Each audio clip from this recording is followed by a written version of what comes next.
આજના 78માં 15મી ઓગસ્ટ સ્વાતંત્ર્ય પર્વની દર વર્ષની જેમ આ વર્ષે પણ વિદ્યાકુંજ સંકુલ ખાતે ભવ્ય ઉજવણી કરાઈ હતી અને ધ્વજવંદન કાર્યક્રમ યોજવામાં આવ્યો છે। સુરતમાં આજના 78માં સ્વાતંત્ર્ય પર્વની હર્ષોલ્લાસ સાથે ઉજવણી કરાઈ રહી છે।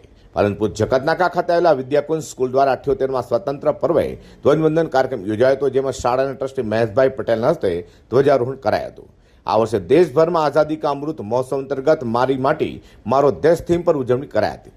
78માં સ્વતંત્રતા દિવસની ઉજવણીમાં વિદ્યાર્થીઓ દ્વારા દેશભક્તિના ગીતો તથા આઝાદીના નારા લગાવવામાં આવ્યા હતા અને સ્વતંત્ર સેનાનીઓને યાદ કર્યા હતા। તો આ કાર્યક્રમમાં ધારાસભ્ય પૂર્ણેશભાઈ મોદીના હસ્તે ધ્વજને ફરકાવવામાં આવ્યો હતો અને ધ્વજને સલામી આપ્યા બાદ સમૂહમાં રાષ્ટ્રગીત તથા ઝંડા ગીતનું જ્ઞાન કરાયું હતું। તો સ્કૂલના મેનેજિંગ ટ્રસ્ટી જયંતિ પટેલે પોતાના વક્તવ્યમાં સ્વાતંત્ર્ય દિનની શુભેચ્છા પાઠવી છે। વિદ્યાકુંજ સ્કૂલ ખાતે યોજાયેલા 78માં સ્વાતંત્ર્ય પર્વે ધ્વજવંદન કાર્યક્રમમાં શાળાના શિક્ષકો, વિદ્યાર્થીઓ સહિત મહેમાનો જોડાયા હતા અને ધ્વજવંદન કરી દેશભક્તિના ગીતો ગાયા છે।